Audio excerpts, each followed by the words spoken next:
우리가 읽은 이 말씀을 통해서 물질과 돈, 물질에 대해서 우리가 하나님 말씀을 통해서 어떤 자세를 가져야 될 것인가 하는 것을 우리가 오늘 읽은 이 누가복음 본문의 말씀을 통해서 교훈을 받고 우리가 깨닫기를 원합니다. 자, 우리가 삶을 살아가면서 이 땅에서 우리가 이곳에서 삶을 살아가죠. 근데 우리가 날마다 소모하는 것, 날마다 우리에게 요구되어지고 필요한 것, 자, 그것이 바로 물질이죠. 물질. 좀 더 구체적으로 말하면 돈이라고 하는 그 물질. 자, 그런데 물질이라고 하는 것은 우리가 나가서 수고하고 땀 흘리고 노동을 해서 물질을 벌어오죠. 얻어들이죠. 자, 그러한 물질이 우리가 비록 수고하고 땀 흘리고 노동을 하여서 그 대가로 물질을 벌어들이지만 그러한 물질이 우리의 믿음의 삶보다 앞설 수 없다라는 거예요.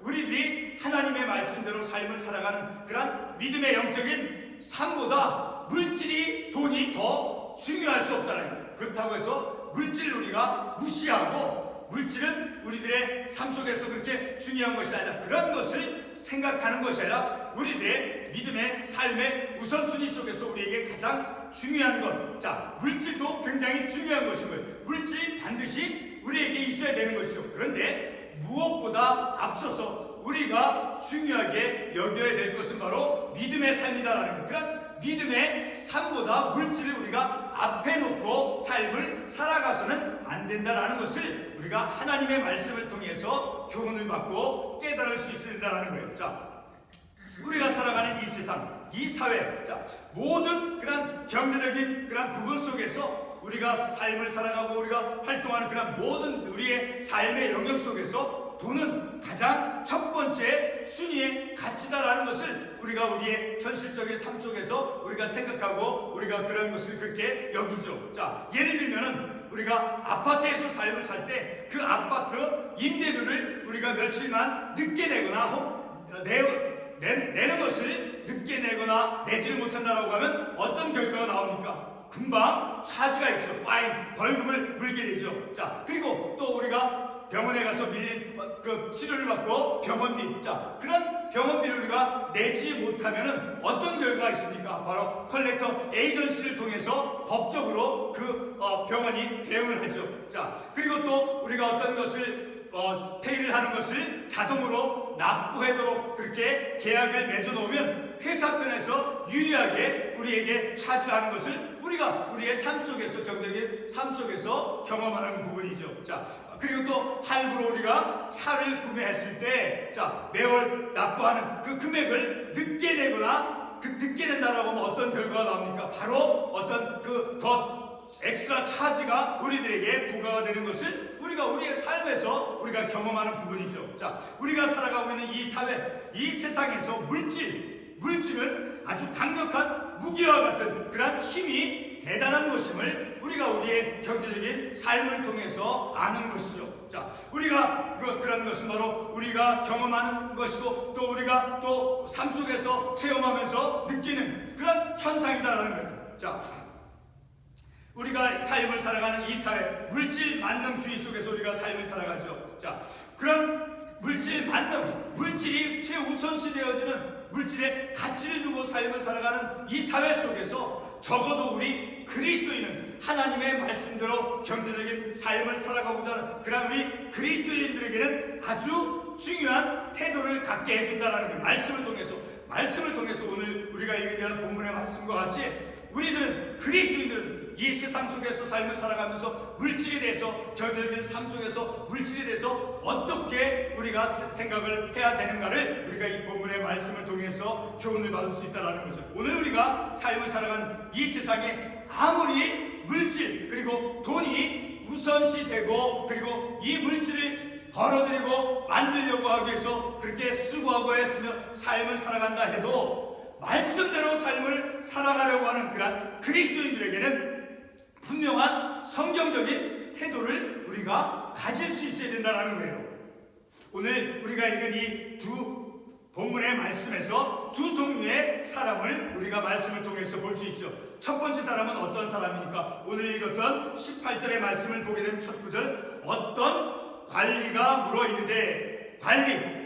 당시에 예수님 이 당시에 이 시대 속에 이 관리라고 하는 것은 그래도 사회적으로 조금 높은 위치에 있는 그러한 사람이라는 것을 우리가 생각해 볼 수 있죠. 그리고 23절에 의하면 그 관리, 어떤 관리가 경제적인 부분에서 어느 정도의 부자였는가, 23절에 의하면 그 사람이 큰 부자이므로 아주 부자임을 이 말씀을 통해서 알 수 있죠. 또 사회적으로 이렇게 어떤 관리로서 사회적으로 높은 지위를 가지고 있고 그리고 큰 부자로서 삶을 살았던 그러한 사람이죠. 그리고 두 번째 부류의 사람은 19장 2절의 말씀에 의하면 삭개오라 이름하는 자가 있으니 세리장이요 또한 부자라. 이 삭개오도 역시 세리장이 그 지역의 세관에서 감독권을 가지고 그 세금을 걷는 그런 어떤 직책을 높은 직책을 가진 그러한 사람이죠. 그도 역시 이 18장 18절에 있는 말씀같이 관리로서 큰 부자인 그 첫 번째 사람과 같이 이 두 번째 사람 삭개오도 부자다라고 본문에서 말씀하고 있죠. 세리장이로서 높은 어떤 사회적인 어떤 지위를 가졌고 또 경제적으로도 큰 부유한 사람. 자, 그런 두 부류의 사람이 나오는 것을 우리가 이 말씀을 통해서 보죠. 자, 이렇게 관리로서 큰 부자인 사람은 오늘 이 본문의 말씀에 특별히 20절의 말씀을 우리가 보게 되면 아주 율법적인 그런 삶을 살아왔음을 우리가 또 도덕적인 면에서 신실하게 율법을 지키면서 또 도덕적인 그런 삶을 살아온 사람이라는 것을 우리가 이 말씀을 통해서 알 수 있죠. 자, 그리고 두 번째 부류에 나오는 29장에 나오는 이 사람도 자 세리장으로서 이제 부자인 그런 삭개오. 자, 그런 삭개오는 관리로서 그리고 큰 부자인 사람과 관리로 살아온 그 첫 번째 나오는 그 부류의 사람과 같이 큰 어떤 재력가임을 큰 부자임을 우리가 이 말씀을 통해서 알 수 있죠. 그런데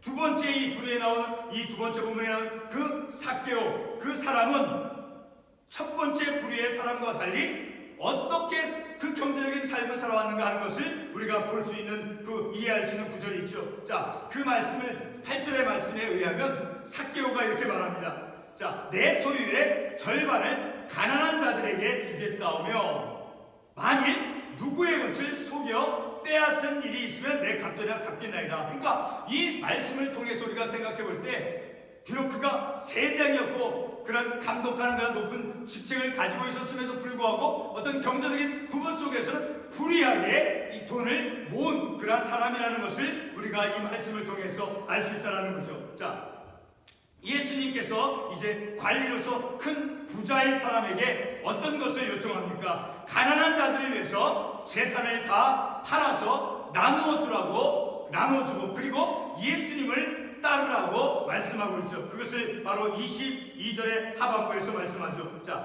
내게 있는 것을 다 팔아 가난한 자들에게 나눠주라. 그리하면 하늘에서 내게 보화가 있으리라. 그리고 와서 나를 따르라. 이렇게 예수님께서 관리로서 큰 부자로서 삶을 살아갔던 그 사람에게 말씀하고 있죠. 자, 그리고 계속해서 23절의 말씀에 그런 예수님의 말씀에 이 큰 부자 그리고 관리로서 삶을 살았던 그 사람이 그 예수님의 말씀을 듣고 어떤 반응을 보였습니까? 23절에서 그 사람이 큰 부자이므로 이 말씀을 듣고 심히 근심하다. 다시 말해서 예수님께서 그러한 요청을 했을 때 그는 마음에서 예수님의 말씀을 거부했다라는 것을 우리가 이 말씀을 통해서 알 수 있죠. 비록 그가 28절 첫 구절의 말씀에서 예수님에게 나온 그 목적이 영생을 어떻게 하여야 얻으니까 영생을 얻기 위해서 비록 그가 예수님에게 나왔지만 예수님께서 요청한 그것을 거부했음을 우리가 이 말씀을 통해서 알 수 있죠. 자, 예수님의 말씀대로 가난한 자들에게 자기 자신의 재산을 이제 나누어 주는 것을 이 관리로서 큰 부자는 그것을 포기하고 그리고 예수님을 쫓는 것을 포기했음을 이 말씀을 통해서 알 수 있죠. 그러나 두 번째 부류에 나오는 그 19장에 나오는 그 삭개오는 8절의 말씀에 의하면 자신의 소유의 그 절반을 이제 가난한 사람들에게 나누어 줄 것이다 라고, 그리고 혹시 내가 불의하게 만약 누구의 것을 억울하게 속여서 빼앗은 것이 있다라고 하면 4배로 관리로서 갚겠다라고 이 삭개오는 말하고 있죠. 자, 관리로서 부자인 그 사람은 자신의 물질, 곧 자신의 돈이 그의 생명과 그의 어떤 영생보다도 더 귀한 것으로 여겼음을 우리는 이 본문의 말씀을 통해서 생각해 볼 수 있죠. 그러나 삭개오는 자신이 모아놓은 그런 돈의 절반을 가난한 자들을 위해서 이제 나누어 주겠다라고 약속을 했죠. 다시 말해서 삭개오는 아무리 돈이 소중해도 그가 모아놓은 그 재산이 그에게 있어도 중요하다 할지라도 자신의 영적인 삶에서 자기가 회개하고 또 참여하는 것보다 더 앞선 것으로 여기지 아니하였다라는 것을 우리가 이 본문의 말씀을 통해서 알 수 있다라는 거죠. 우리가 가진 물질, 그 물질이 세상에 나가서 우리가 아무리 수고하고 땀 흘리고 고생해서 물질을 벌어들인 그 물질이다 한다 할지라도 우리는 우리의 믿음의 삶 속에서 하나님의 말씀대로 삶을 살아가는 것, 말씀을 순종하며 삶을 살아가는 것보다 그 물질이 내가 수고하고 땀 흘리면서 많은 희생을 해서 물질을 벌어들였다 할지라도 그 물질이 우리들의 영적인 믿음의 삶 속에서 하나님의 말씀을 준행하는 것보다 더 앞설 수 없다는 것을 우리는 이 말씀을 통해서 교훈을 받을 수 있다는 거죠. 다시 반복해서 말씀을 드리면 우리가 이 세상 속에서 그렇게 수고하고 많은 시간을 들여서 물질을 벌어낸다 할지라도 하나님의 말씀을 순종하며 살아가는 그런 믿음의 삶보다 더 앞설 수 없다라는 거예요.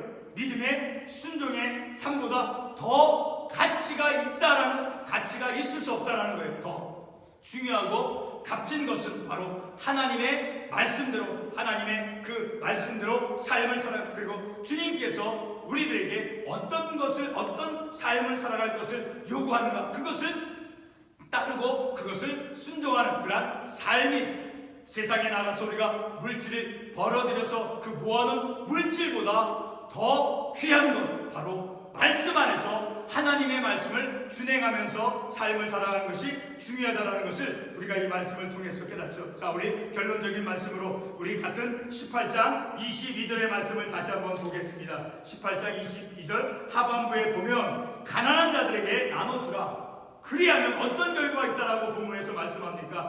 하늘에서 내게 보화가 있으리라. 하늘의 그 보화를 위해서 그 보물. 자, 그런데 우리의 삶 속에서 우리에게 가장 귀한 값진 보화는 바로 하나님 자신이죠. 그리고 하나님께서 우리에게 주신 그 귀한 선물, 구원이 우리에게 가장 귀한 선물이요 보상인 것인 거예요. 하나님 자신이 우리에게 보화이며 우리에게 보상이며 하나님께서 우리에게 주신 그 구원의 선물이 우리에게 가장 값진 보화요 보물이다라는 거예요. 자, 동시에 또 이 말씀을 통해서 하늘에서 내게 보화가 있으니까 우리는 이 땅에서 삶을 살아가면서 많은 수고를 하면서 벌어들인 물질을 은행에 저축하면서 삶을 살죠. 그와 같이 우리의 삶 속에서 또한 영적인 삶의 영역 속에서 우리는 동시에 하늘나라의 시민으로서 하늘에 있는 상급 보화를 위해서 하나님의 말씀대로 순종하는 그런 믿음의 삶을 살아가야 된다는 거예요. 같은 누가복음 12장 33절의 말씀을 한번 찾아가 보겠습니다. 누가복음 12장 33절의 말씀을 보게 되면 상반부에 너희 소유를 팔아 구제하여 낡아지지 아니하는 배낭을 만들라. 곧 하늘에 둔 바 다함이 없는 보물이니 거기는 도둑도 가까이 하는 일이 없고 좀도 먹는 일이 없느니라. 자, 너희의 소유를 팔아 구제하여, 다시 말해서 이 말씀은 가난한 자들을 위해서 너가 가진 소유를 가난한 자들에게 나누어 줄 것을 이 말씀은 우리들에게 요청하고 있다는 거죠. 우리가 이 땅에서 삶을 살아가는데 이 땅의 시민으로서 그리고 하늘나라의 시민으로서 이 땅에서 삶을 저축하면서 삶을 살아가는 것과 동시에 그것만이 중요한 것이 아니라 하늘나라의 우리의 상급 보화를 위해서 하나님의 말씀대로 삶을 살아가는 그 한 가지, 바로 가난한 이웃을 위해서 우리가 가진 것을 나누어 줄 수 있는, 그것은 곧 내가 스스로 그것을 생각해내서 그것을 행하는 것이 아니라 성경 말씀에서 하나님께서, 주님께서 우리에게 말씀해주고 있다는 거예요. 오늘 우리는 이 말씀을 통해서 우리가 이 땅에서 날마다 수고하고 땀 흘리고 애써 많은 시간 동안 바깥에 나가서 우리가 물질을 벌어들이죠. 그러나 그 물질을 벌어들여서 모아놓은 재산보다 주님께서 우리에게 말씀하시는 바, 너가 가진 것, 내 이웃을 위해서 가난한 자를 위해서 그것을 나누어 주라라고 주님께서 요청할 때 내가 가진 그 물질, 하나님 내가 그 물질을 어떻게 벌었습니까? 나는 그렇게 할 수 없습니다. 그런 어리석은 삶을 살아가는 것이 아니라 영생보다, 영적인 믿음의 삶보다 그 물질이, 내가 벌어들인 물질이 중요하고 땀 흘려서 벌어놓은 물질이라 할지라도 그것은 주님께서 말씀하시는 그 말씀보다, 내게 당부하시는 그 말씀보다 더 앞설 수 없고 더 가치가 있을 수 없다는 거예요. 무엇으로 중요한 것이냐? 바로 말씀대로 하나님께서 우리에게 말씀하시는 것, 그것을 준행하며 순종하는 우리의 순종의 믿음의 삶이 더 중요한 것임을 우리가 이 말씀을 통해서 깨닫는 것입니다. 기도하겠습니다.